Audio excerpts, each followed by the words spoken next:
Welcome to the Happy Mindset, episode 167. Today's episode is called Being an Idiot. Today I'm going to talk about this experience of being an idiot, how it's been helping me. Just going to talk about it because it's something where I feel like it helps you to be a bit more creative, a bit more freedom in your mind, a bit more playfulness than you usually would otherwise. And I just wanted to talk about this today because I feel it's quite nuanced. It's an energy more so than anything, so I just want to talk around it. It takes the pressure off. That's why it allows you to be a bit more creative, a bit more lighthearted about things. And I think the reason why this has been a struggle for me is that in the education system, it's so easy to pick up this right or wrong mindset and also to attach your sense of self-esteem and self-worth to your intellect, to your intellectual abilities. And what I discovered, what I'm gradually discovering through time as an adult, is that that mindset, that way of being, really limits you, really boxes you in.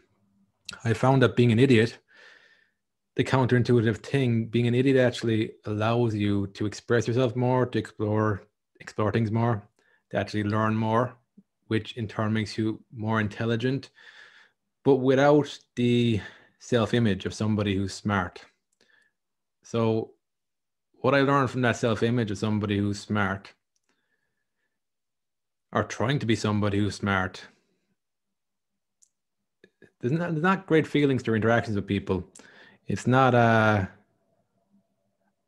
when I was living with that self-image of wanting to be smart, being smart, not wanting to be a fool, not wanting to be seen to be an idiot. I think that was more so than anything. It wasn't the desire to be, well, a little bit, I guess, desire to be perceived as smart, but as humans, as human beings, we tend to want to move away from pain more so than we move towards pleasure. And I saw that, I suppose, in this, that it was my desire not to be perceived as an idiot, as a fool, was stronger, I suppose, even than the need to feel like I was smart. But what that does for you then is that you're less willing to try things that mightn't go to plan. You're less willing to play with the intangible. You're less willing to put work out there that you allow to evolve over time. That's what I've noticed with my podcast, with my books. Because it's a self-discovery process, I don't know the end post here, but I do know that it's gradually taking on a life of its own the more I consistently work on it. And that brings a sense of aliveness and playfulness for me that I wouldn't otherwise have. And that's the freedom of being an idiot. The other thing it helps you with is the criticism, potential ridicule that you could face from people who don't like what you're doing. I feel like there's a huge amount of pressure you put yourself under when you feel like you need to be smart, when you feel like everything you say needs to be well received by people. It's also not falling into the realm of acting like an idiot. I think when you go acting like an idiot, that's the other end of the spectrum where you're acting like an idiot in order to not actually be rejected for who you are. So I don't think that's a great approach either. I think being an idiot also ties into having more compassion, self-compassion, and compassion for other people, because it's tying into accepting your own vulnerability. It's doing two things there. It's accepting your own vulnerability, and also it's accepting reality. No one individual is going to have a complete picture in life. No one individual is going to be knowledgeable about everything, not even have a very deep knowledge in one thing. So it's accepting those things that gives you a sense of freedom and an ability to learn more. And it also gives you a sense of compassion to realize that we're all in the same boat. It's a matter of opening our eyes to this. And then we can work together a bit more effectively. It'll lead into communication also. When the compassion develops, you'll be able to communicate with people a bit better, because I think that self-image of being a smart person is what blocks you off from real connection with other people, because you always feel on your guard. How is this person perceiving me? That's what that self-image is based around, how other people are perceiving you. It's not even the truth of the matter anyway. That perception you want to have being smart. So when you're working through that, accepting being an idiot, being a person, it brings down that guard, I think, and it helps you to connect with other people a bit better. The next thing, even in academic fields, so I'm reading Carl Jung's book, Modern Man's Search for a Soul at the moment. And the first chapter talks about dream interpretation. I didn't know that Carl Jung actually went down that avenue. I knew he was into spirituality, psychology, but I didn't know he was looking into dream interpretation. I think Freud also was looking into dream interpretation. And I'll just tie this to being an idiot. I feel like somebody who's looking in the realm of dreams and the unconscious would have to be somebody who's willing to give things a go that are open to ridicule. I'm sure lots of people ridiculed Carl Jung when he was talking about dream interpretation. Same way for Freud. It's only been recently I've been thinking about the great minds throughout history who've made an impact. Like a lot of people read Carl Jung today and Freud even. I know a lot of people, there's other people who will discredit their ideas, and it is true that things have evolved and changed over time. But there's no doubting that people like that have made a huge impact in the world. But it just got me thinking that these people who you could perceive now, us today and in the present tense, could look back and perceive these people to be people with great minds. They must have been widely admired, which they probably were in certain sectors, but I'm sure they were also ridiculed in other sectors. So that's the part of being human. Like, you can't do right for doing wrong. But what I feel is that for somebody like that who's willing to innovate, to interpret dreams are so open to interpretation. It's one of those fields where if you go into it black and white thinking, I think you'll never find your way out of it. So there'd have to be an openness, receptivity for somebody to give things a go, give the intangible a go, and be willing to maybe look like an idiot around certain people. So I suppose being an idiot is also, it's relational. There's probably, no matter how smart you are, there's probably going to be some people who look at you as an idiot, because that idiot is open to so many different perceptions, so many interpretations. Somebody could look at you as an idiot if you're intellectually smart. You wasted a lot of your life reading books when you could be out living. So there's so many ways to look at somebody as an idiot. I just find that if you are willing to let that sink in more for yourself, I guess it's really taking the focus off other people, their perception of you, and really internalizing your own self-worth and self-validation is coming from you, and doing your thing then, being creative, trying new things, learning new things. You actually steer more towards the path of enjoying learning for the sake of learning, enjoying acquiring knowledge, self-knowledge, enjoying new experiences, meeting new people. That's all the things that this way of living opens up to you. It's also giving you that title of, I guess, the underdog. When you accept that your idiocracies, your little idiocracies, and when you accept yourself like that, you can actually play the part of the underdog. And that underdog place is where you're open to experimentation. There's nothing to really lose here. You're just going to open to experimentation, try new things.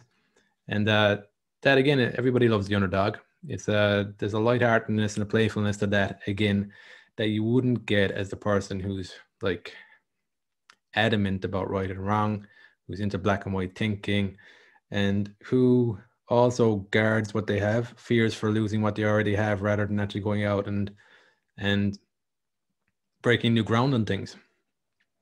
Being an idiot also helps you when it comes to your assumptions. So I found that by being an idiot, my assumption is that I'm making stupid assumptions here. That helps me as a programmer. As a programmer, you want to make good assumptions. You don't want to make no assumptions. And you also want to be aware of the assumptions you might be making. In communication, again, you want to be aware of the assumptions you're making. I think where this has become pretty apparent to me was in the series Carol Pilkington's An Idiot Abroad. I actually find the guy quite funny. I don't think he's as stupid as some people make him out to be. And I think that's where I found it quite ironic that a lot of the people who were adamant that Carol's an idiot were often coming from the assumption that there's things in the world today that most of the world today is figured out, or I think it's quite the opposite. I think true intelligence comes from thinking on a first principles level, and that comes from looking at your assumptions about the world. A lot of them aren't true. Even the most basic ones you believe to be true aren't true. So that's the irony in calling somebody else an idiot. When you're adamant about somebody else being an idiot, you're open to people actually seeing you as the real idiot. It's coming back to the age-old thing of like when you point one finger, three are pointing back at you. And I've seen a proportion of people, especially the people who are very adamant that Carl was an idiot, you could see quite clearly that who the real idiot was, and when in that sort of situation. So I found that just accepting this in yourself, it helps you to not have a chip on your shoulder, not trying to prove people right or wrong about things, actually just being genuinely in the discovery process. It also helps you to become aware also when you're being triggered by people. That's been a big one for me, that is the right or wrong mindset. When you're in a conversation I wouldn't even say dialogue, it's two monologues that are happening. If you're in a conversation with somebody, when you're coming for right or wrong mindsets, what I've noticed is that it never really feels great, even if we come at, usually we wouldn't come at a solution. But even if we did come at a solution, you'd say, at what cost was it there? At what cost was it there? Like, it's, I suppose it even ties into, I read in a book once about a woman the book was about some guy. I don't know what his name was now. It was just a little portion of the book. And one of the women, did a woman go on a date with him? And I don't know, she asked afterwards about, was that a smart guy? I really butchered that. But the main thing was anyway that she actually felt like an interesting person, like a smart person, because this guy listened and found this person interesting.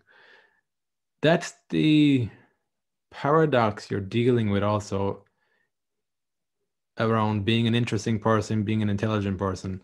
A lot of the time people will, if they feel listened to, if you're engaging in a genuine conversation about things they care about, I feel like their perception of you will go up, their estimation of you will go up as like an intelligent person, an interesting person. Whereas if you had the chip on your shoulder that you need to be an interesting or intelligent person, then it works the opposite way. When you go into a conversation like that, you actually force your own agenda, your own conversations on people, the conversations that you think sound intellectually good.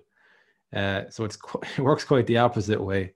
I suppose it really comes down to in trying to control the perception people have of you, you end up making things worse. They actually I think they actually end up having a worse perception of you than if you just let the chips fall where they may, engage in conversations with people, conversations that you care about, and then find people also who care about the things you care about. So it works the same way as a creator. I focus my energy today on people who are interested in what I'm interested in. Yeah, I guess I want to find out more about them, more about like what are the issues they're facing, how can I help, and also I even find from my own from my own sense of curiosity, I engage with content where I feel I'm struggling in certain areas, and I'll find different podcasts, different books, different resources over time that will help me to grow in those areas. So being an idiot, that's my little podcast about being an idiot. It's been a journey, this one. But it's also been very liberating. I wouldn't be willing to put out the stuff I put out there today if I didn't come to terms with this, being an idiot as a good thing. That's why I just wanted to share and talk around that today. I just talk around it being an energy. It's not really a thought process you go into things with. You could question it. You could question, what would my life feel like if I assumed that I'm an idiot? So in terms of somebody coming back to you with feedback about something you've done wrong, this is the areas where you start seeing it. This is where it's started to help me. It'll be feedback, constructive criticism will be easier to take on board. It will feel more objective. It won't feel as heavy as personal, as attacking. Those were all the feelings I wanted to move away from. That attacking feeling, that taking things personally feeling, that a complete loss of time and energy being self-absorbed around things not going my way or me feeling inadequate right now, rather than you can just shift into the energy of more objectivity when you start to see this isn't as personal as you think it is. Looking at like, what are the things I can learn now that'll help me move forward? Bringing a bit of playfulness to it too. Taking off the expectations off your shoulder, you're going to get everything perfect first time. That's a big part of creativity, realizing that you're not going to get things perfect first time. But the more you consistently do things, the more you play with things, you're going to create a big body of work that you will get better at. You'll get better at your craft through sheer quantity. It's that quality versus quantity thing. There was a study I read about quite a while ago, but quantity versus quality. And it was in regards to a class of students. They're given the assignment of creating vases. Half the class were told to focus on the quality. So quality was the most important thing they're going to be judged on. And the other half of the class were told to focus on the quantity. It was the quantity that mattered to them. So what ended up happening was a class that focused on quantity produced a mass amount of vases, a larger volume of vases. The ones that focused on quality produced the bare minimum amount of vases. And what they found from comparison, the ones with the quantity actually to perform better in terms of quality compared to the ones that were told to focus on quality. And I feel it's from sheer workmanship, craftsmanship, that you get better. Like, I feel that when you're working on things over and over and over again, and if you care about it, that's where the deliberate practice will come in. When you care about something, you'll want to see improvements in it. You'll start to take things a bit more objectively. What I've noticed is that through sheer struggle, you just go deeper on things. You focus more on smaller things you might have noticed before. You'll focus more on like, what's the thing here? What's the thing I want to get across here? For me, right now, I'm focusing more on, okay, what's the artwork we're trying to get across here? What's the energy we're trying to bring to this? What's the core components of this podcast and my books that I need to get across? When I think about it that way, I'm thinking about self-education, I'm thinking about art, I'm thinking about creativity, I'm thinking about mental health, thinking about spirituality. All these things are becoming clear to me purely because of the quantity of work I've been producing over the last, coming up 4 years this year, about 3.5 years now. It's from the quantity that I'm starting to see the core elements of this. I kind of felt that there were the core elements that I wanted to get across before I started this, like culture is another one, language is another one. These are kind of the core elements that I was looking to get across. That's the vibe I wanted to be getting out to people interested in these things. Now I'm starting to see it because of the body of work I've been producing, and me and Davey have been producing. And that's how quantity and deliberate practice will stand you in good stead, and that'll lead into the being an idiot. You won't get things perfect all the time. What you're focusing on is the quantity, and generally over time, you're up-leveling your skill level. Things are improving, the quality is improving gradually over time. In the real world, I found it as a slow burn, especially if you're not focused on being a carbon copy of what's already successful around you. If you're focused on the things that truly matter to you, give yourself time to grow, then being an idiot, accepting that, is a very helpful mindset to internalize. So that's the main things I wanted to cover today. Hope that's been useful, beneficial. If you enjoyed the podcast, I'd love it if you give a rating and a review. It'll help more people to find the podcast. So thanks again for listening, and I will speak to you on the next episode.